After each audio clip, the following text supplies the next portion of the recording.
there's this element that you might need to perform your culture and your identity just in order to stand out. My whole career, I've been told to speak Kiswahili, and that's what's going to make me Kenyan. Learning to speak Kiswahili in Nairobi, is pretty difficult. So I haven't really gotten to that point, but I still would. I had a disdain for it before because I was like, that's not what makes you Kenyan.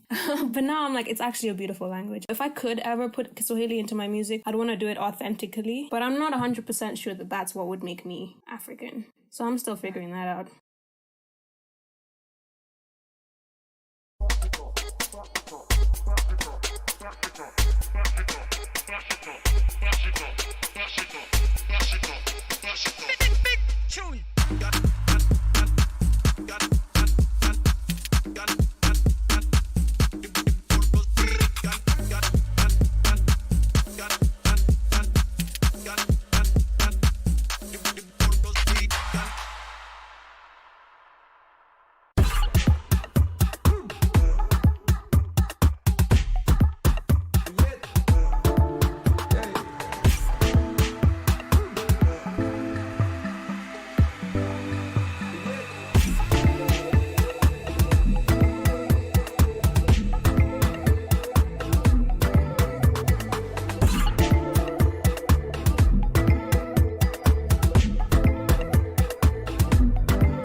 Hello, everyone. Good morning. My name is Oluwatosin Olasen, and I'll be speaking to you today about economic empowerment. So welcome to Amaka's World Festival, and I'm very, very excited to speak to you about your money. So just before we jump right into it, I just wanted to talk briefly about why I'm doing this and why I'm very passionate about money. So I got my first job at the age of 20, and I was working as an accountant in Johannesburg. And for the first 4 years of my career, I was living from hand to mouth. Now, I was earning good money, earning in foreign currency. However, I struggled to be able to make my money work for me. So I relocated to Nigeria and then I was able to start again from scratch and be able to build that wealth. One thing I noticed was that asking several people, it was a similar problem. They were seeing money, but they could not account for it. So in our session today, we'll be breaking it down and talking to you about how to make your money work for you. So guys, sit back and enjoy this session. Great. So the very first thing we like to speak about whenever we're talking about money, the very, very first thing we want to speak about is, number one, understanding the global and domestic economy, being just aware of what's happening around you. So you're thinking about things like, what's happening with the economy, what's happening with the interest rates, what's happening with the inflation, just being able to understand those things in simple terms will be able to help people personalize it. So that way they can actually ask themselves, how does this apply to Oluwatosin? Or how does this apply to Amaka? Or how does this apply to Shawanda, Zainab? You understand? So just being able to personalize that situation is very, very important. And I just want us to jump right into it. Now, the next thing we're thinking about will be things like financial goals. Now, for a lot of people, they have things like career goals. They have things like they want to become a manager, or they want to become a chartered accountant, or they want to become a lawyer, or they want to become partner. They know those goals. But when it comes to personal finance, people are actually not very articulate about it. And that's why we always preach financial goal. You need to be able to set a personal goal for yourself. So whether you're working at a 9 to 5 or whether you're running your own business, those two other things are great. However, what is my personal financial goal? Always say something. If you fail to plan, then you plan to fail. So it is very imperative that you're actually planning. It's very imperative that you're actually aiming for a certain outcome. So planning is very, very critical. Now, we have 3 kinds of financial goal. Number 1, we have the short-term financial goal. Number 2, we have the medium-term financial goal. And number 3, we have the long-term financial goal. I remember at my first job then, I was 20. My boss told me, write a letter to yourself at age 30. Inclusive of this is also things like financial goals. Now, imagine you clearly articulating what you want to see in the next 10 years. A whole lot of people are thinking about 3 months, 6 months. We're not thinking about the next 10 years. Now, each of those different bracket plays a role, and we have to be deliberate about it. So, for instance, what is my short-term financial goal? Someone can say, I want to invest 20% of my salary on a monthly basis. Now, see what has happened there. Number one, it's very defined. We have a number at 20%. Number two, we have a time, monthly frequency. We want to do it at the end of every month. Number three, we want to do it over a period of time. It's simple, it's clear, it's articulate. So let's say I'm earning $1,000 a month. That number sounds like $200 invested on a monthly basis. You can see how clear that goal is. It has to be clear. Now, what are medium-term goals? Now, medium-term goals, you're thinking more long-term. Oh, I want to be able to build my credit record so I can get a mortgage to be able to buy a house. Or I want to be able to finance my bigger dreams, maybe get an MBA or something. You're able to see that there's a medium-term goal there, and it is really nice and clear. Now we're thinking 10-year goals. So you're saying, oh, how about if I have a family, I want to be able to afford to live in certain neighborhoods. I want to be able to afford to put them in certain schools. Another thing could be something as clear as I want to have $1 million in the next 10 years, and it is absolutely possible. Now, these are some of the goals, and you need to be bold, and you need to put it in writing.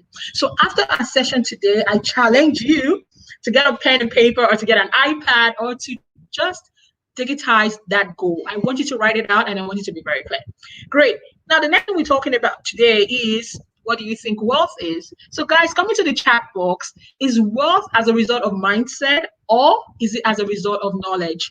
Very, very, very important. Many people, whenever we ask this question, I want to see your answers. Every time we ask this question, a lot of people say, oh, Tosin, it's mindset. Some people say, oh, Tosin, it's knowledge. In actual fact, wealth is 80% mindset and 20% knowledge. So we're very aggressive about mindset. If you do not have the right mindset, it's a waste of time. And that's why you see people, sometimes they're earning good money, but they do not have much to show for it. Or sometimes it's like a continuous cycle, and they just keep moving around in cycle. They see good money, then they're back to the ground, and they see good money, and then it continues. A lot of research that states that people that win the lottery, they go back into poverty. Why does this happen? Although they have the physical cash, they do not have the right mindset, they do not have the right knowledge in order to grow that wealth. So in your beginning of your financial journey, it's also you and so much time investing in your mindset, you won the battle.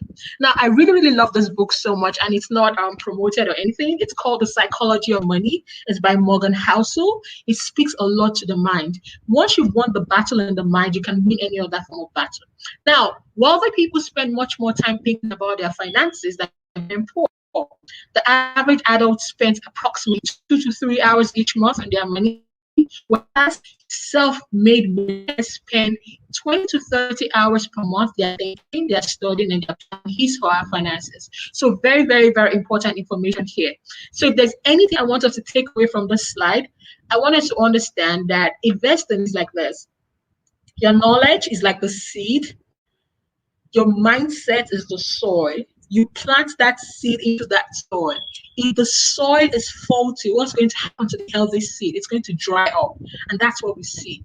A lot of people fight their way to get the knowledge, but they don't have mindset, and then they cannot build that wealth. So every time we're speaking about money, I want us to start from our mind. And it's also very, very interesting to see how some people have very limiting mindsets, right? Another thing I'd recommend is there's a show on Netflix called The Mind of Bill Gates. Fantastic series.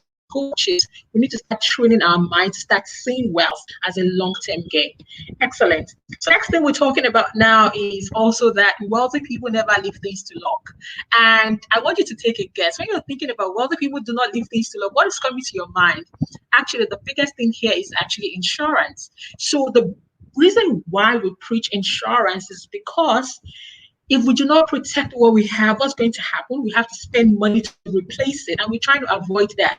Every time you have to replace something, you've lost an opportunity to invest. Now, think of this. You really have a fantastic jacket, like a proper blazer for the good, yeah, a really nice winter jacket. It costs you about $1,000. If you were to misplace that jacket, what happens? You've literally thrown away $1,000, because when you have to replace it, the same thing.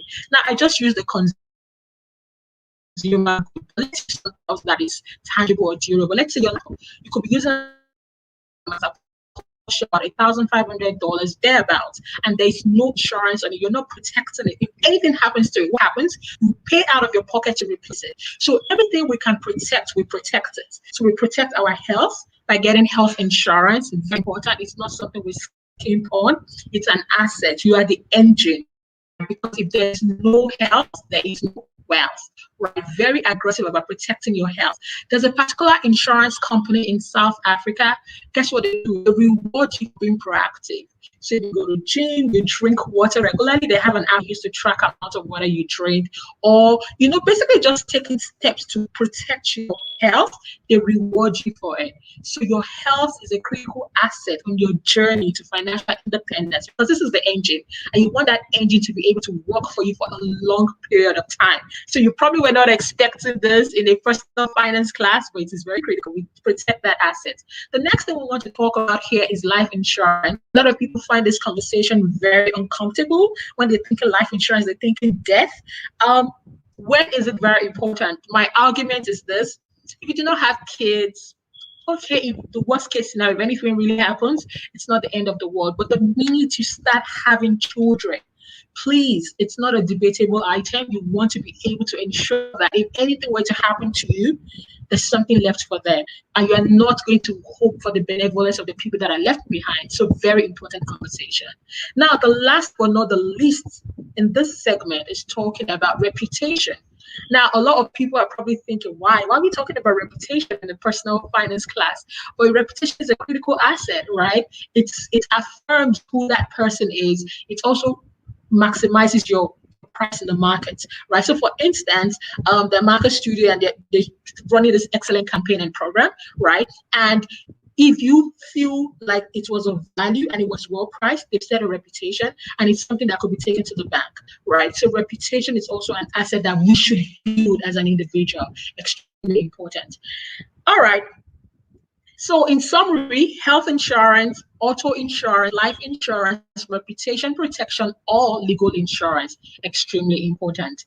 The last part of this particular segment is that financial independence is actually very slow. I know in the news we hear, oh, this company has raised $10 million, or that company is now a unicorn, or they've exited with $100 million. And we hear all those millions of dollars. And because of the frequency of how we hear it, we think it's actually very common. In actual fact, it is very, very rare, right? I hope it happens for everyone. I hope you build a company and you cash it out, a unicorn, and you do it within 5 years. But it's actually very rare. In 99% of the cases where people actually become wealthy, it's over a long period of time. It is a slow, incremental growth. It is a slow, incremental growth. I actually want us to be comfortable with slow. There is nothing wrong with being slow.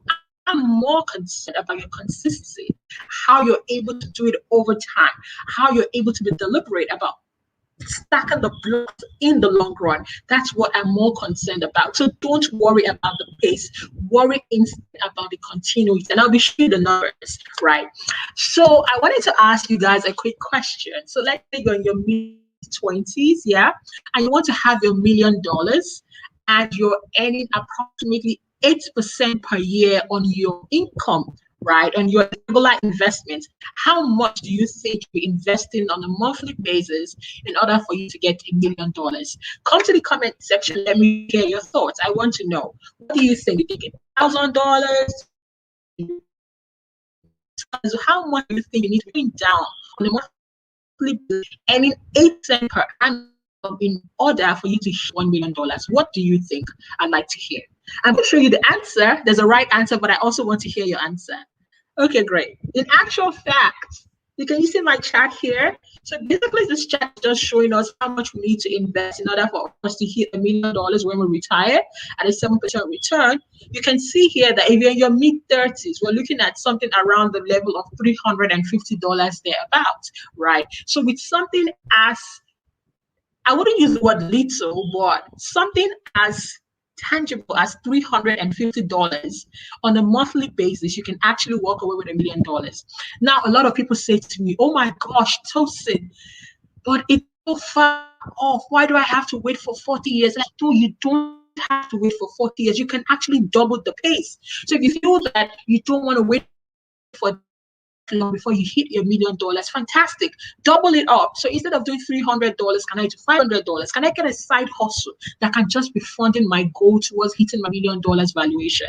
Another thing could be this, right? Imagine I have a full-time job, but I'm also doing a bit of freelancing on the side, and it's giving me approximately $500 to $1,000 plus, and that's all I'm doing with it. I'm just stacking it towards building that wealth. So the purpose of showing us this graph is to show you that number one, it is possible. Number two, we require it to be done regularly. Think of it grocery, like you're going to imagine you eating, buying food every month. That's how I want us to start thinking about investment. You don't skip it; you do it on a regular basis. Now, you're now thinking to yourself, Tosin, what if I skip it? Yes, the chances of situation where as people sometimes skip this, but the beautiful thing about investing is that unlike of skincare, I love to say skincare. Remember during the COVID, like when it was very thick, sometimes last year, a lot of people went into skincare. Now the thing is this, right? Skincare is not cheap, it's quite expensive. And imagine you doing the skincare procedure regularly and you've invested so much money. If you stop doing it for like a year, you stop using sunscreen and all those moisturizer, the skin will go back. There's a very high chance it will go back to how it was prior to you starting. But now that means that all the money at the time you've invested, gone. You have to start again. But guess what happens with your investment?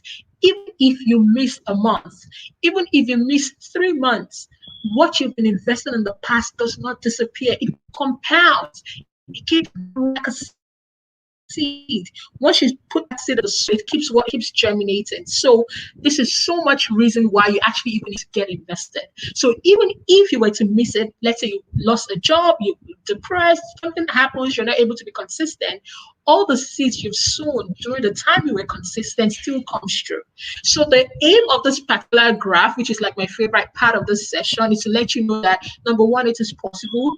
Not everybody is going to have this business that will give them like $10 million. Sometimes it might just be your regular job and you've been consistent and you can actually build that wealth over time. Number three, long-term wins. A lot of us are thinking about the next big thing. You know, how can I quickly cash out? How can I quickly make quick money? How can I quickly make a quick $3,000 or something very quick?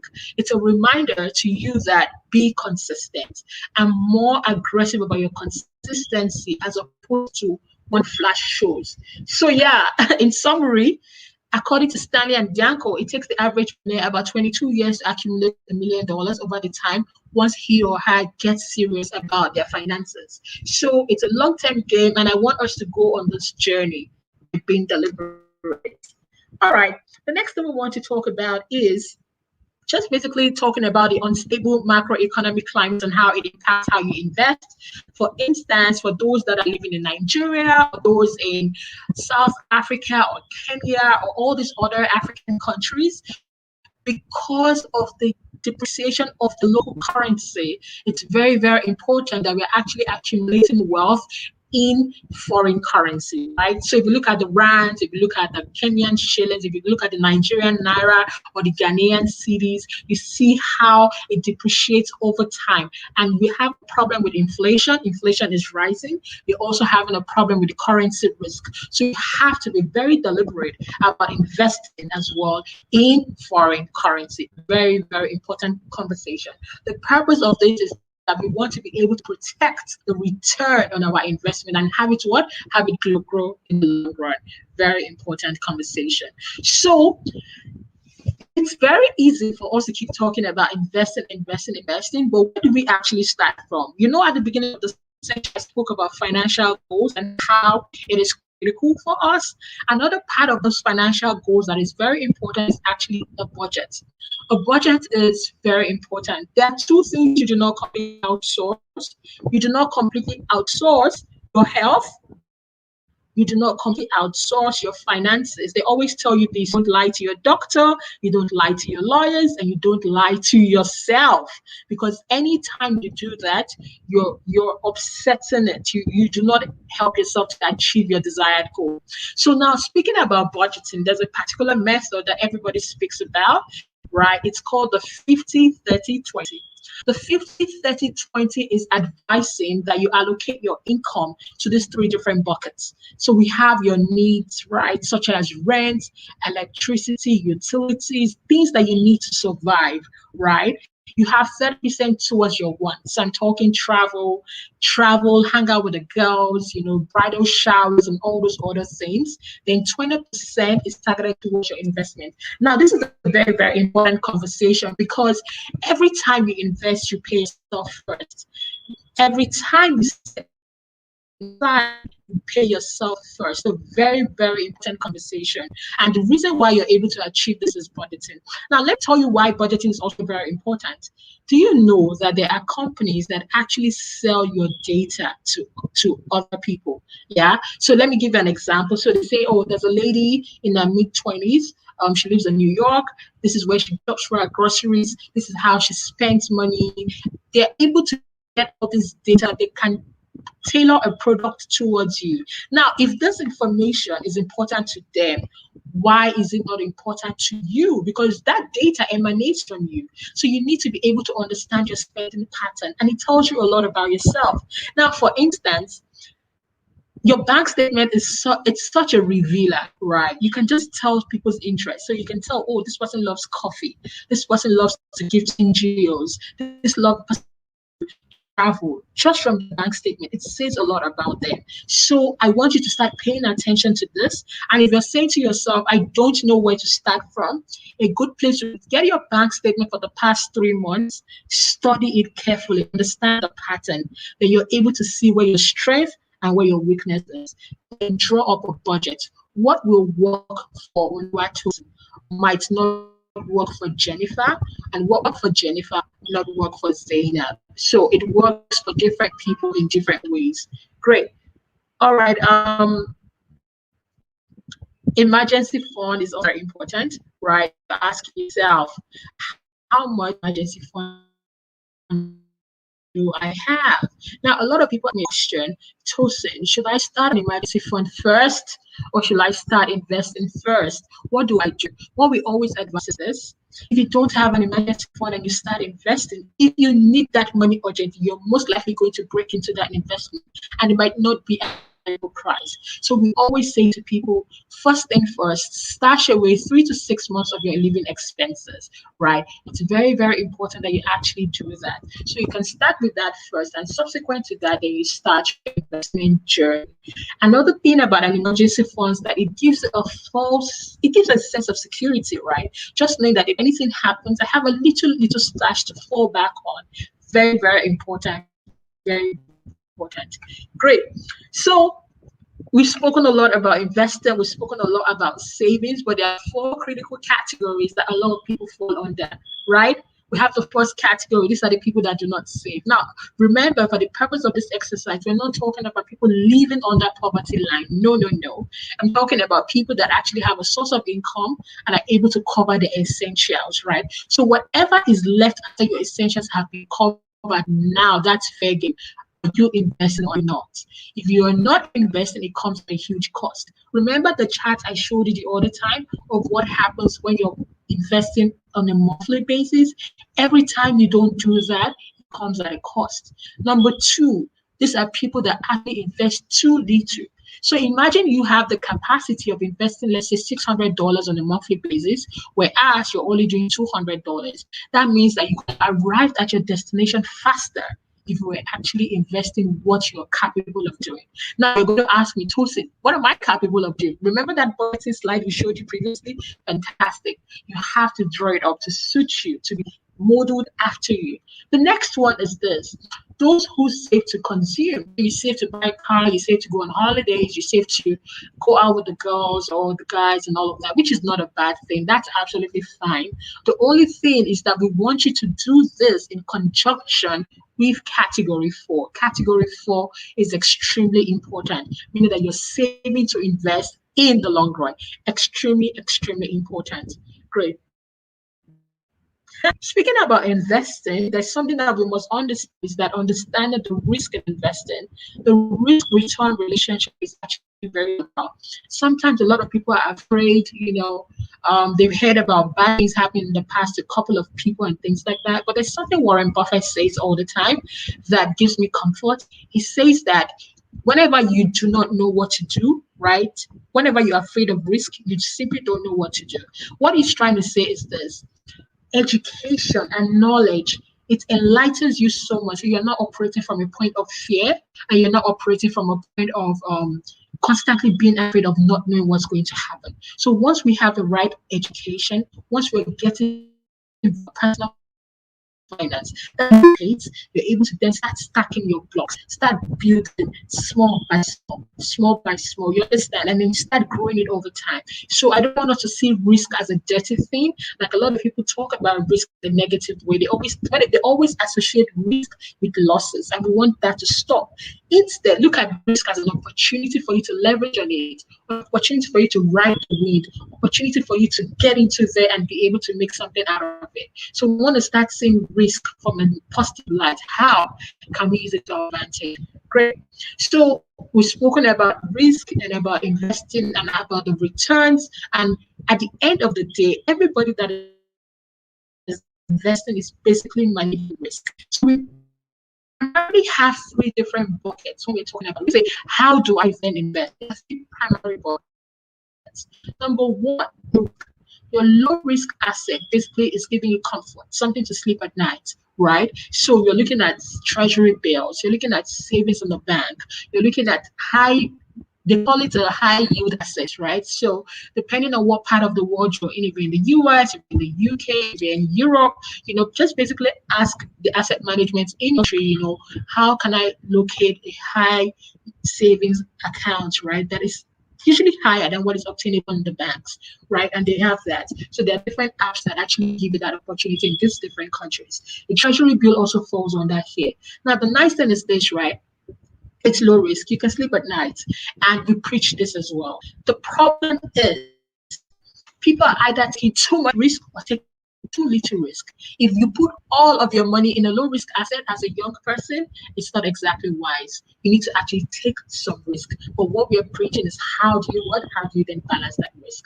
The next one is medium risk assets. So we're talking about the stock market, we're talking about the shares, we're talking about equities, right? So equities, shares, stock, they can all be used interchangeably, but they all mean the same thing. And it's a good time for you to actually start understanding how the stock market works. Now, a lot of people also say, Tosin, I'm so afraid, I don't know what share to buy, right? And now, guys, long-term wins. And if you're in doubt, there's something called an ETF.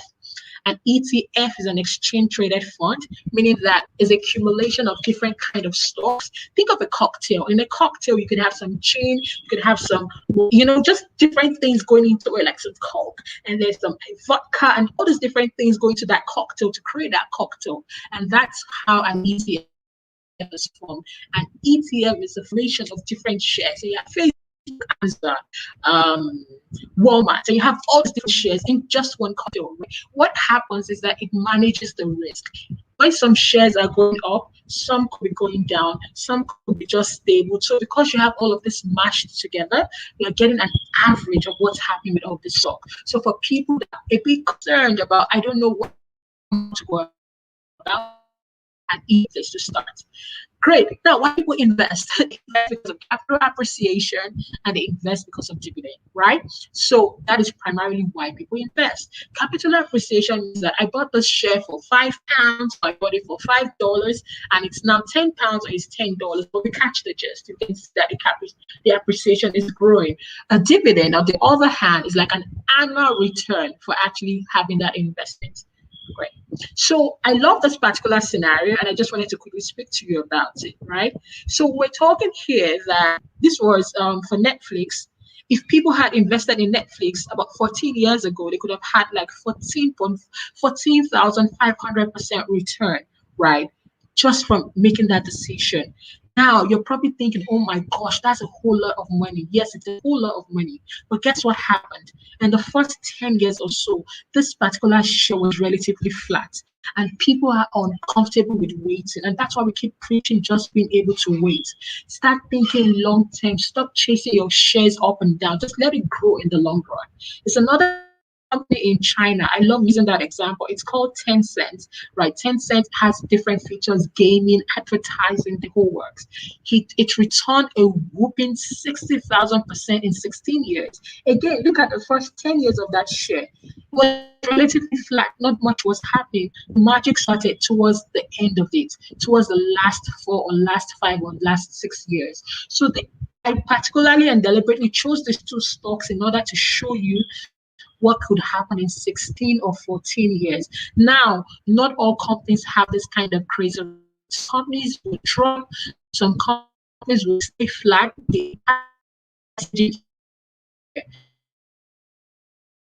Is that think long term. There's something Warren Buffett always says. Executive, I'm his fan.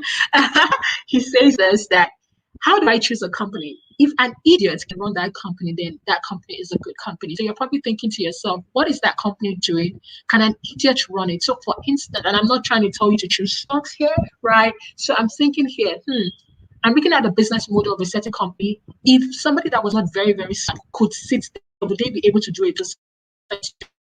If your answer is yes, it sounds like something good you want to be doing. So we had just about 30 minutes there about talking about this. This is a bit more comprehensive than that, right? Now, this is like my very last slide for this session, just basically showing you how the rich stay rich. The rich stay rich because they invest in assets. So it's very important that they are taking some kind of risk. Let's look at a quick split. About 2% of their shares goes into where? Goes into global and local shares. So about 32% of their income goes into the equities market. Yeah. Now, if you look at here, you're seeing some money bond, taxable bond, cash, real estate. Again, about 30% of their money is going to safety. Remember, we spoke about safety at the beginning, a low risk asset that you can sleep at night. Then you can also see some high risk assets here, things like venture capital, hedge funds, private equity, that many of us might not have access to because of the level of entry, right? But in summary, the purpose of me showing you this is that if the super wealthy are diversifying their assets, for us to also start diversifying our assets. So we're able to split it between low risk, medium risk, and high risk. Now, another question we always get is, where does cryptocurrency fall under? Cryptocurrency fall under high risk, and it's something for us to actually start looking into, so you're not sleeping on the cryptocurrency market as well. So guys, this is just like a nice summarized version of what we do and just teaching people about money. I want you to go get this books. I'm really spoken about The Psychology of Money by Morgan Housel. Is my favorite because it speaks to mind. We have The Millionaire Next Door, excellent book. We have The Intelligent Investor by Benjamin Graham. It's a bit of a tough read, but once you get into it and you understand the concept, it gets better. And then we have Atomic Habits, basically teaching you about habits, because at the end of the day, money is more of your habits than of your knowledge. My name is Oluwatosin Olasende. I'm the founder of Money Africa, and I'm very excited for this session with you. Thank you. Wow, thank you so much, Oluwatosin. I just have like a whole long list of quotes and ways that I need to get serious with money after that. So just for people who don't know me, I'm Yade, a junior staff writer at Amaka, and I'm currently tuning in from London. So I'm about to ask you some of the questions that we have, because there's just so much to get into. I know you just scratched the top of the surface. So here's the first one. I really struggle to save money and always end up buying things I don't need, like fast fashion and takeaways. What advice can you give me to curb my spending? I love that question. Thank you so much for asking me. I want you to paint a big picture. Ask yourself, where do I see myself? Where do I want to? When we're able to see that big picture, it changes the so what is the opportunity cost of this fast fashion? As little as $300 on the could give me $1 million in the next 40 years. So every time I'm towards fast fashion instead of investing, that's an opportunity cost. Another thing could also be this, and really, you cannot spend money you do not have. Have you considered taking that money out of your hands and stashing it somewhere else? So if it's not in your hands, you're able to then not have access to it. So deny yourself access to it by immediately automating and sending it to where you want to send it to. Yeah.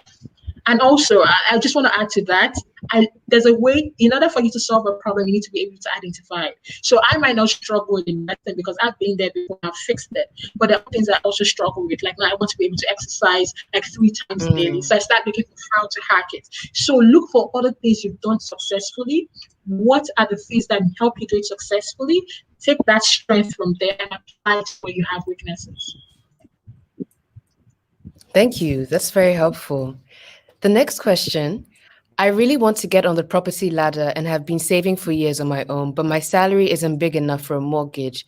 It sometimes feels like the property market is aimed at couples. What should I do? And particularly this question, I think it would be interesting to explore both from, this like the sort of Western perspective, but also if you're trying to invest in real estate in the continent, that's a whole other ball game. Do you have advice for that? That's a very good question, and I really love it. And consider that you're not yet saying that, you know what, you don't yet have the minimum to get into that market. My question to you is, what is within your reach? So if they're saying that you don't yet have that minimum, what else is within my reach? So while I'm waiting to get that minimum, can I then start investing in ETFs instead, so that my money is not just staying in the bank, it's actually growing in the long run till when I'm able to make that minimum? How can I invest in myself so that I'll be able to go up to the next ladder to be able to earn an income that is enough to also get into that minimum? So I understand and I empathize with you that is the situation, but then we're also asking what is within our control and what can we do. Okay, so as someone who has been working for a very long time, you said you had your first job at 20. I think you would have really great advice on this question. I want to ask for a pay raise as I feel I'm going above and beyond in my role, but I'm nervous to approach my boss about it. What should I do? That's a very good question. Now, it depends from companies to companies. There are lots of rules and things to go about. Somebody said something that having options is really what gives a lot of people the power or the leverage to do that. So what could also happen could be, have you tried looking within your role outside of the company just to see how much they are willing to pay you? Right, you don't have to take the offer. It could just be a boost for your self-esteem, a boost for your confidence, and just try and see what are willing to pay you, right?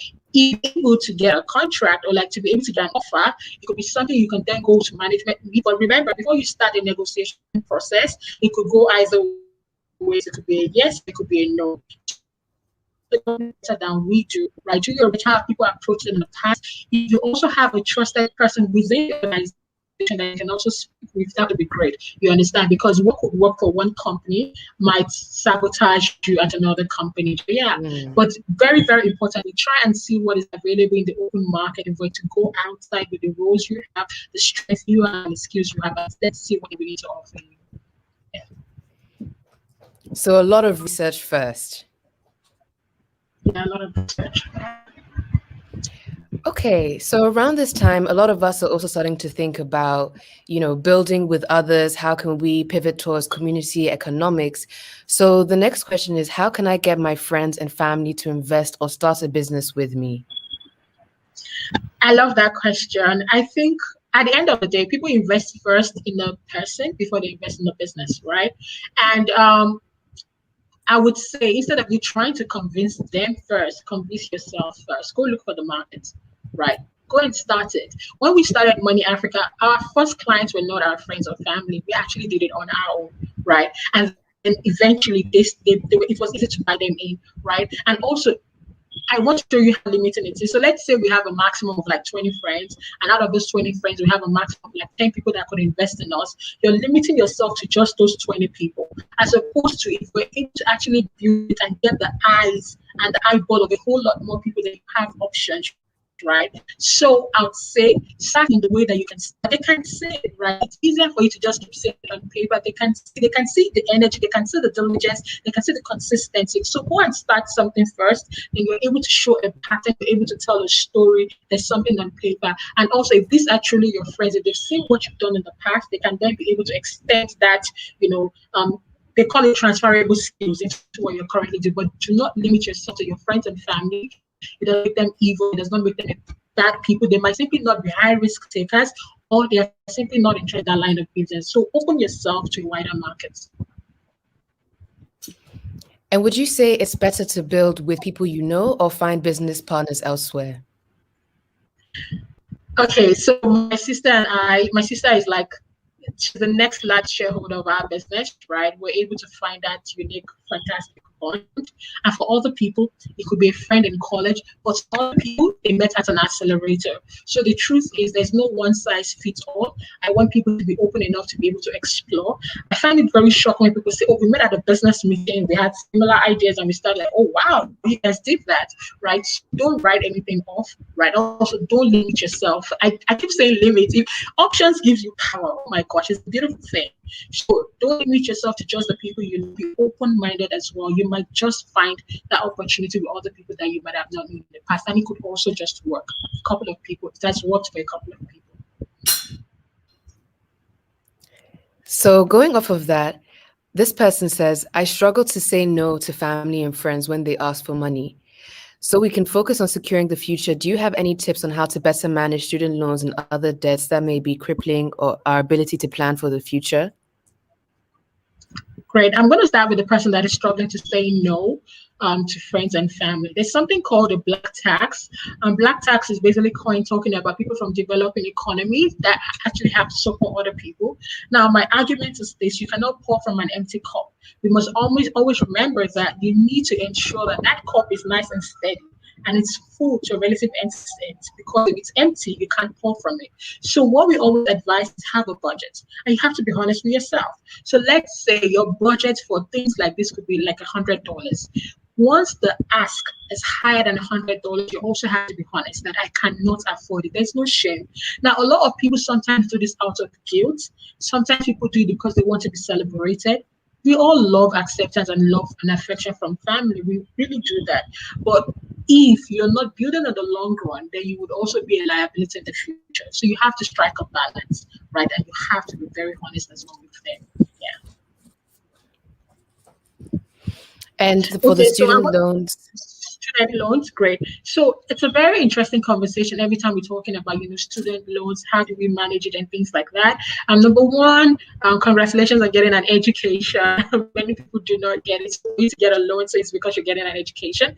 The next way we always like to look at loans is we want to see them in different buckets, right? So you're able to group your loans in different buckets. You're able to see how much is my student loan? What does it cost me to have it? Do I have credit card loans? Do I have other interest rate loans? Now, when it comes to these different loans, the number one thing you want to prioritize are your highest interest rate loans, right?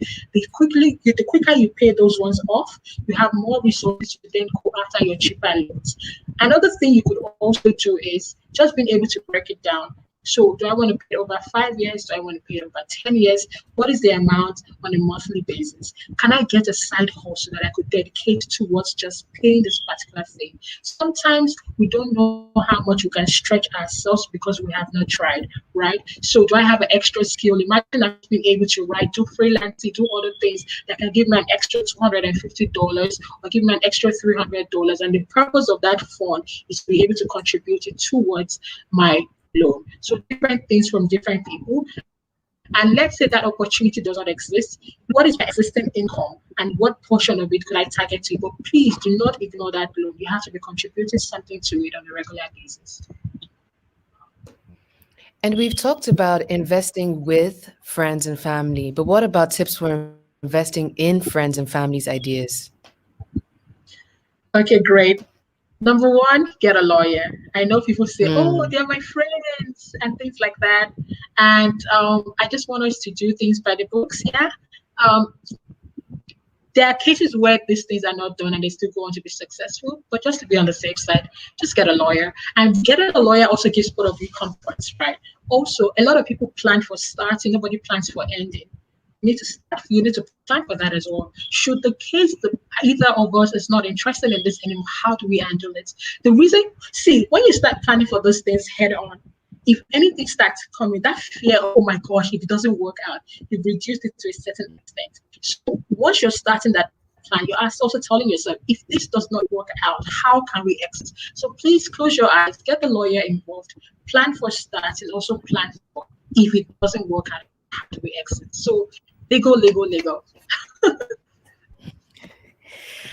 Our last question is, how do I decide what to invest in? Oh, no, actually, I have one more question. How do I decide what to invest in? So this is last but one. Okay, great. That's a very good question. There are three primary buckets that we want to look at. Number one, we have your low risk bucket that has very little risk, you can sleep at night. Number two, medium risk bucket, that's where you have your shares, you have agri-tech, you have a couple of other things. And number three, you have your cryptocurrency, like your high risk assets, right? What we always advise is that we have something in each of these different categories, trying to decide a nice balance. However, we are all different. Some people would say, I don't want any form of high risk. I simply want low risk and medium risk, and that's also fine. So, in summary, how do you decide? You decide based on your risk appetite. So, do I have kids? What is my age? How long do I want to invest for? What is the duration I want to hold it for? All of this sort of helps and guides you. But don't forget, you have three different buckets. You have a low risk, you have a medium risk, you have a high risk. How do you get into these three buckets in a balanced way? Yeah. And now our final question. If someone were to start budgeting and saving for their future now, what are the first three things they should do? The number one thing you should do is, number one, you need to actually write down a goal, and what goal to be futuristic, right? So be bold, right? Put that goal, put it into paper. You have a short-term goal, you have a medium-term goal, you have a long-term goal. The next thing you're actually thinking about is drawing up a budget. With a budget, you have to be very sincere. What is my current situation? Now, based on my current situation, I'm drawing a bucket. I'm looking at my needs, I'm looking at my wants, and I'm looking at my investing. You can always revise it. So I get a better job, I earning more, I've invested in personal development, you can then revise it in the future. And the last but not the least, when you're investing, I want us to start thinking what is going to happen in the next 10 years, what's going to happen in the next 5 years, and it's gradually building towards it. So don't be worried that all I have now is $100 to invest. That's fine. Start from where you are and then what you build in the long run. Wow. Thank you so much, Oluwatosin, just for dropping so many gems and just all the knowledge you shared today. So it doesn't end here. Up next, we have Tools to Working Woman with Ifo Osei. And for the parents out there, our parenthood panel led by Anita Inderu and Yvette Gale. Also, if you haven't already, here's a reminder to enter our second giveaway. We're giving away an iPad and many products from Black and owned brands on our Instagram at amaka.studio. So thank you to our generous sponsors, Vista Bank and Oakwood Green, and we'll see you again in a bit. Thank you. There's this element that you might need to perform your culture and your identity just in order to stand out. My whole career, I've been told to speak Kiswahili, and that's what's going to make me Kenyan. Learning to speak Kiswahili in Nairobi, is pretty difficult. So I haven't really gotten to that point, but I still would. I had a disdain for it before because I was like, that's not what makes you Kenyan. But now I'm like, it's actually a beautiful language. If I could ever put Kiswahili into my music, I'd want to do it authentically, but I'm not 100% sure that that's what would make me African. So I'm still figuring that out.